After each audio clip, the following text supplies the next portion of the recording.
How to fix TikTok if it keeps crashing on Android phone. Hello guys, in today's video I'm gonna show you how to fix TikTok if it keeps crashing on Android phone. First open settings and then go to storage, click this one, clean up.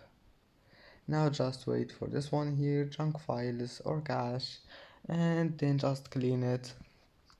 And after that go to settings and then battery, and if you find this one here, performance mode, just enable it. And now just go to apps and then apps again and type here TikTok. And now just storage, go to storage and then clear cache. And if that doesn't fix your problem, just go back to TikTok and click clear data, and that's it. Don't forget like and subscribe, and see you in the next video.